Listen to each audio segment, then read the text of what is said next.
Now, the government already said they're expecting at least 2 days of testimony with Jane. What if one of the most powerful men in music was hiding a secret life of manipulation, control, and fear? The courtroom was tense, silent. All eyes were on Judge Arun Subramanian as he leaned forward, his voice slicing through the hush like a razor. "If I catch you doing that again, even once, you will be removed from this courtroom." The warning wasn't directed at a defiant witness or an unruly spectator. It was aimed squarely at Sean Diddy Combs. The music mogul, once untouchable at the top of the industry, was now being reprimanded like a schoolboy in federal court. The reason? A gesture, one that spoke louder than words. Earlier that day, during testimony from a key witness, Combs had been caught nodding vigorously in full view of the jury. Not once, but twice. And it wasn't subtle. He was locked in eye contact with the jurors, as if trying to send them a silent message. An attempt, however small, to influence a perception of the testimony. But in federal court, there are rules, and one of them is crystal clear. Absolutely no communication, verbal or nonverbal, between the defendant and the jury. The moment wasn't just a courtroom slip. It was a glimpse of the control Combs allegedly exercised in his private life, now attempting to assert itself in a room where that power no longer applied. Judge Subramanian's voice may have been calm, but the gravity was unmistakable. If Combs so much as tried it again, he wouldn't just be warned. He'd be removed from his own trial, in front of the very people who will decide his fate. And while Combs' defense team tried to shrug it off as innocent behavior, from Mia testifying earlier in this trial. Now, if we go back to the opening statements, we heard a lot about Jane, oftentimes in the same context as Cassie, because according to the government, Sean Combs used the same type of control through force, fraud, and coercion to keep Jane within the control of the criminal enterprise. That's what the government is attempting to prove here. Now, the government already said they're expecting at least 2 days of testimony with Jane alone, and so you got to expect the defense is going to take just as long, if not longer. More allegations of control and coercion, but now from a closer date in time, from 2020 to almost 2024, just before Sean Combs was arrested. Don't forget to check out Bad Rap, the case against Diddy. New episode drops on Friday. And as she described the early days of her relationship with Sean Combs, "I felt lucky to be with him," she said. "He gave me attention, time, made me feel chosen."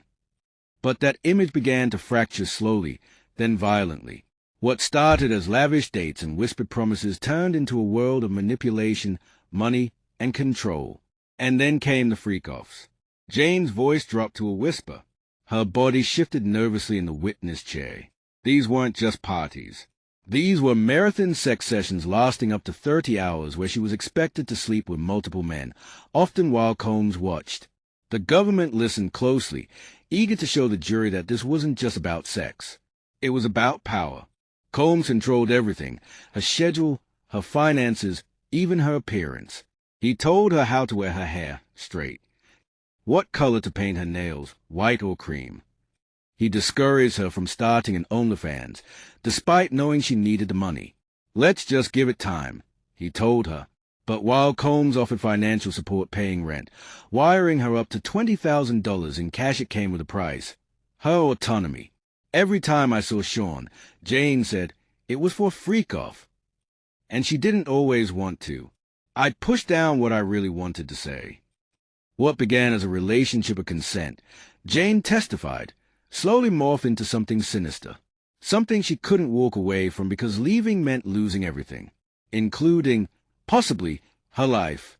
As Jane paused on the stand, the courtroom stayed silent. Not even the usual sound of chairs scraping the floor as the jury exited. Just the weight of her words, and the image of a woman slowly consumed by someone the world once cheered. But Jane wasn't done. Next, she would describe the first night it all began, a hotel room in Miami, a bottle of ecstasy, and a man she didn't know waiting for her inside. It started with a question. They were in a Miami suite, just the two of them. The lights were low. The drugs had kicked in. They'd spent nearly 12 hours alone, watching explicit videos, flirting, and slipping deeper into the haze. That's when Combs leaned in and asked her, "Would you ever sleep with another man while I watched?" Jane laughed. She thought it was hypothetical, just another one of his wild fantasies, part of the world he lived in. She said yes, casually. "Sure, Maybe, she shrugged, assuming the night was over. It wasn't.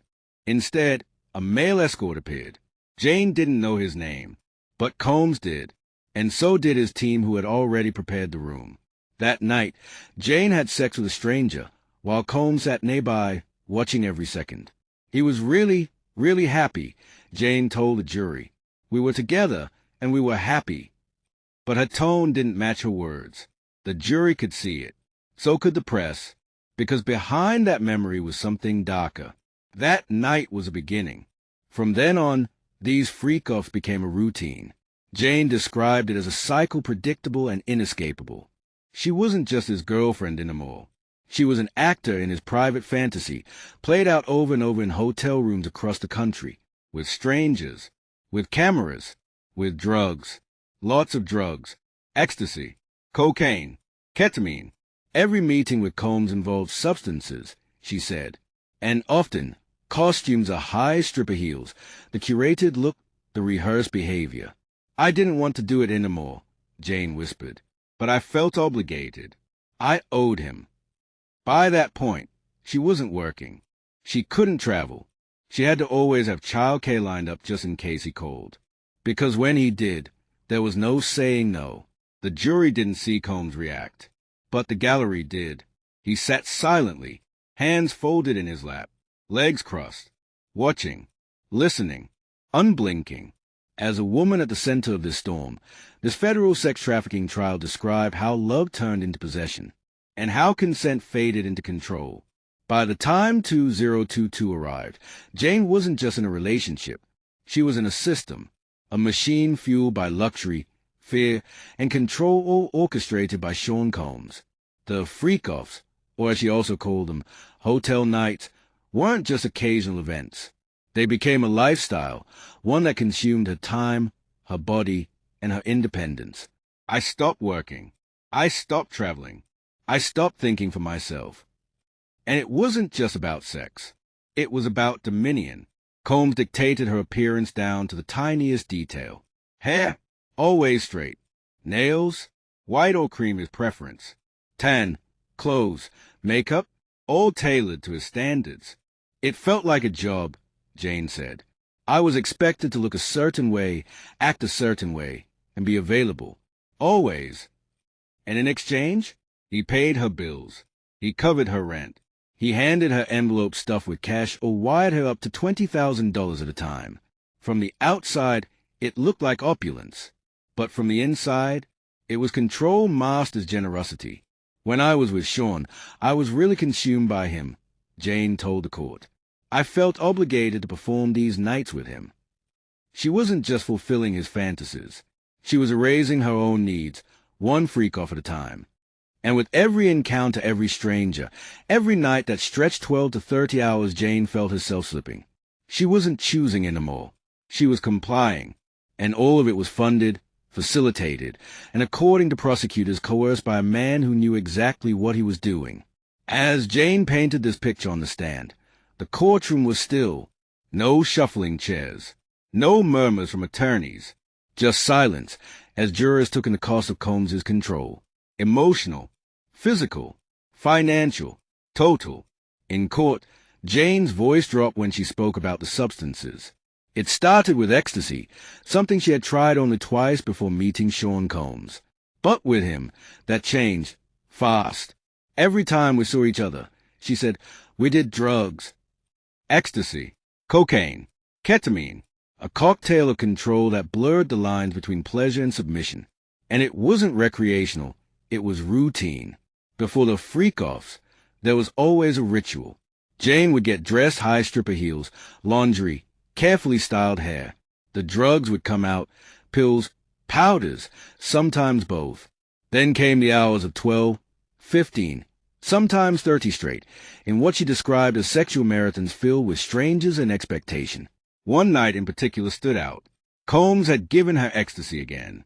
They were alone, watching porn, flirting until he casually asked if she'd sleep with other men. It's so difficult to reflect on the darkest times in your life. Sometimes you gotta do that. I was up. I hit rock bottom. but I make no excuses. My behavior on that video is inexcusable. I take full responsibility for my actions in that video. I'm disgusted. I was disgusted then when I did it. I'm disgusted now. I went and I sought out professional help. I had to go into therapy, and go into rehab. I had to ask God for His mercy and grace.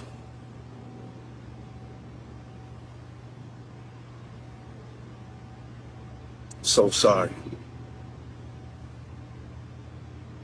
But I'm committed to be a better man each and every day.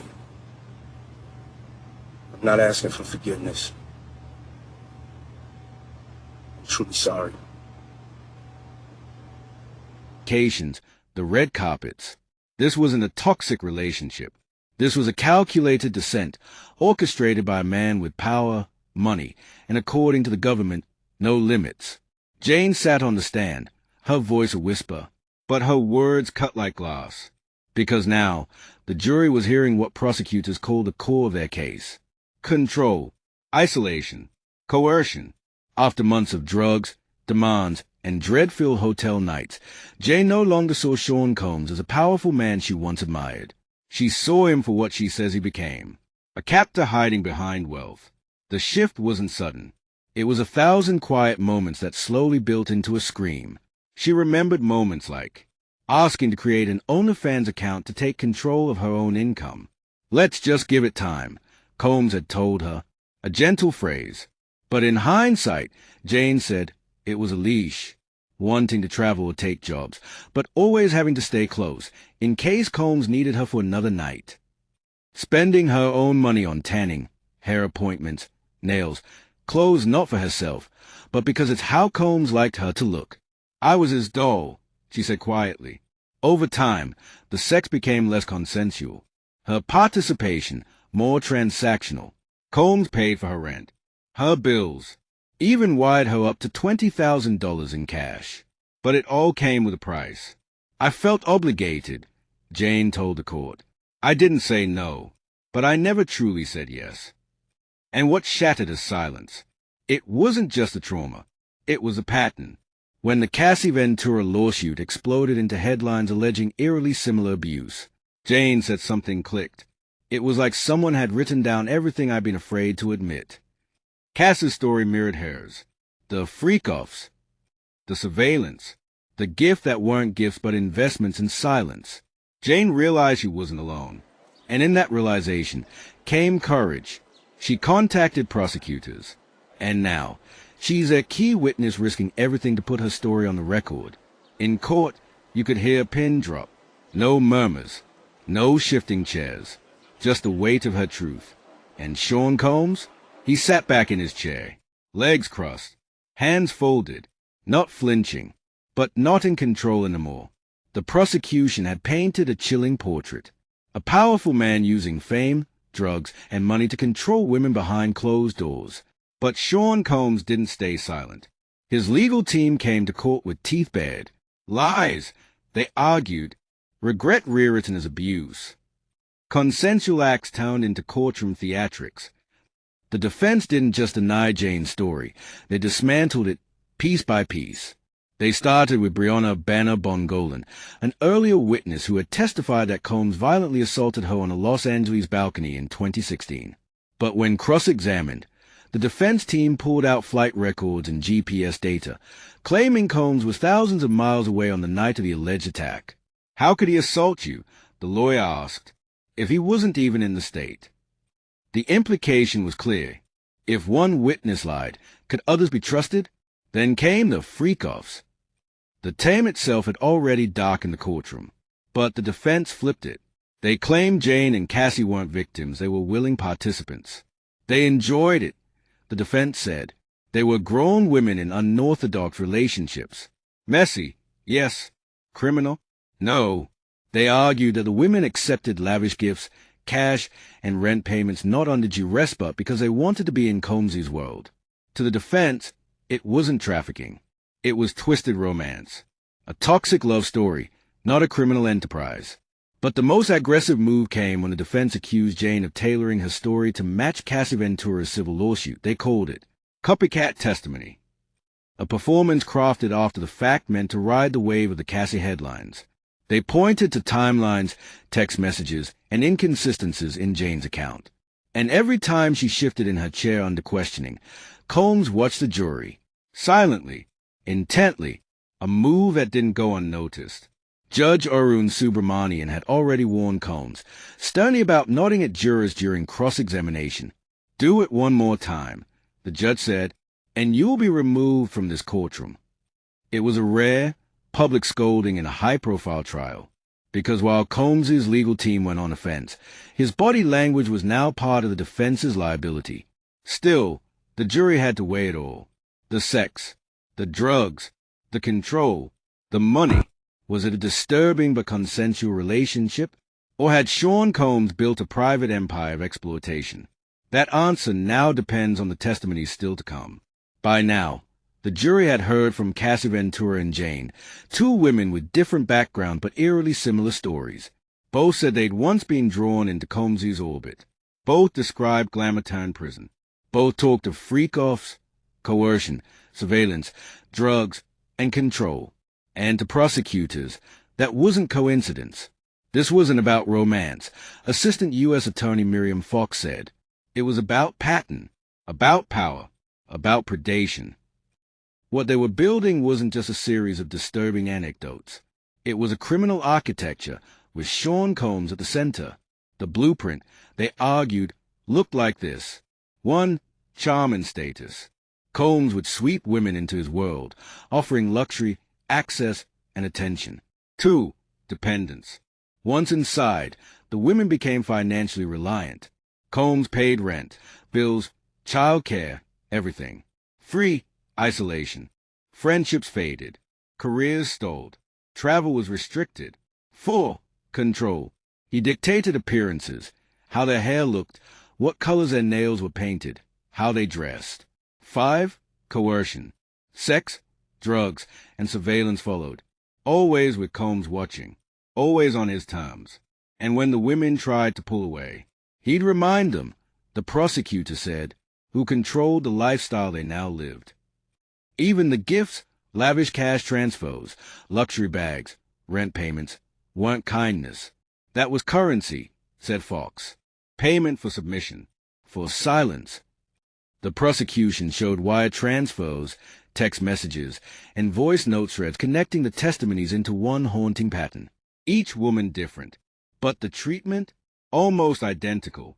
It was this pattern the government leaned on to establish the racketeering element of the case. Not a single act, but a system. A network involving staff members who book hotel rooms, supplied escorts, managed logistics. A world where abuse wasn't hidden, it was orchestrated. This isn't about sex, the prosecutor told the jury. It's about control disguised as pleasure. Outside the courtroom, the pressure on Combs mounted. The media buzzed. Civil lawsuits multiplied. Former associates began to distance themselves. Inside, though, it all came down to credibility, not spectacle.